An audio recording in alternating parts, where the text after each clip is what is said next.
মুস্তাফিজের দুবাই ক্যাপিটালসের সাথে আরও একবার মাঠে নামলো তাসকিনের শারজাহ ওয়ারিয়র্স। আইএল টি-20 লিগে আজ দুই টাইগার ক্রিকেটারই ছিলেন উজ্জ্বল। বল হাতে তাদের নৈপুণ্যে লো স্কোরিং ম্যাচও দারুণ জমে ওঠে। দুই দলের মাঝে চলে হাড্ডাহাড্ডি লড়াই। সেখান থেকে ম্যাচের ফলাফল এবং তাসকিন মুস্তাফিজের পারফরম্যান্স নিয়েই বিস্তারিত জানবো রিপোর্টে। তাসকিনদের সাথে মুস্তাফিজের লড়াই।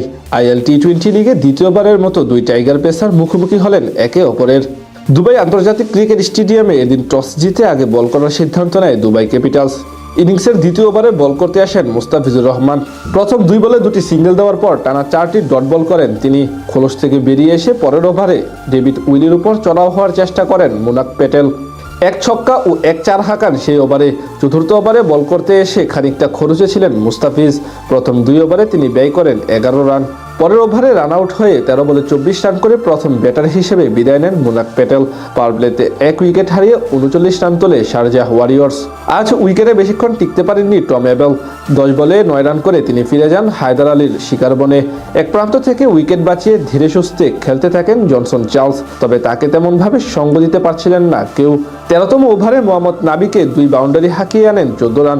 14তম ওভারে বল করতে এসে প্রথম বলেই সিকান্দার রাজাকে ব্যাক অফ লেন্থের দারুণ এক ডেলিভারিতে পরাস্ত করে নিজের বলে নিজেই ক্যাচ নিয়ে আউট করেন মুস্তাফিজুর রহমান, যার মাধ্যমে 2016 আইপিএল এর পর আইএল টি-20 লিগেই প্রথম বিদেশি কোনো ফ্র্যাঞ্চাইজি টুর্নামেন্টে এক মৌসুমে 15-এর বেশি উইকেট নেওয়ার কীর্তি করেন তিনি। সে ওভারে কেবল 4 রান দেন দ্য ফিজ। দারুণ খেলতে থাকা জনসন চার্লসকে হাফ সেঞ্চুরি করতে দেননি টুর্নামেন্টের সর্বোচ্চ উইকেট শিকারী বোলার ওয়াকার সালাম খেল। এরপর আরও 2 ব্যাটারকে দ্রুত হারিয়ে খানিকটা বিপাকে পড়ে যায় শারজাহ ওয়ারিয়র্স। নিজের শেষ ওভারে 2টি বাউন্ডারি হজম করে 12 রান দেন ফিজ, আর 4 ওভারে 27 রান দিয়ে এক উইকেট শিকার করেন তিনি। অন্যদিকে শারজাহর পুঁজি দাঁড়ায় 134 রান। জবাব দিতে নেমে দুবাই ক্যাপিটালসের শুরুটাও ছিল বেশ নড়বড়ে। ইনিংসের দ্বিতীয় ওভারে বল করতে আসেন তাসকিন আহমেদ। সেখানে প্রথম বলে এলবিডব্লিউর আবেদন করেন তিনি, কিন্তু সেখানে একটুর জন্য আউট হননি শায়ান জাহাঙ্গীর। সে ওভারে একটি বাউন্ডারি হজম করে মাত্র 6 রান দিয়ে যান তাসকিন। চতুর্থ ওভারে হারমিত সিংয়ের বলে সুইপ শট খেলতে গিয়ে বোল্ড হয়ে ফেরত যান 14 বলে 7 রান করা সিদ্দিকুল্লাহ আতাল।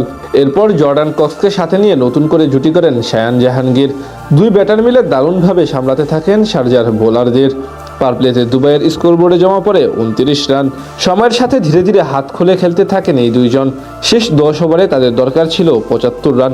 11তম ওভারে বল করতে এসে প্রথম 2 বলে ডট দিলেও এরপর টানা 3 বাউন্ডারি হজম করে 12 রান দিয়ে যান তাসকিন। এরপর আর তেমনভাবে প্রতিরোধ করতে পারেনি তার দল শারজাহ ওয়ারিয়র্স। তাসকিন বোলিং আসলেও দলের জন্য তেমন বড় কিছু করতে পারেননি, ফলে সহজেই জয় তুলে নেয় মুস্তাফিজের দুবাই ক্যাপিটালস। আর এই হারে টুর্নামেন্ট থেকে আনুষ্ঠানিকভাবে ছিটকে গেল শারজাহ ওয়ারিয়র্স।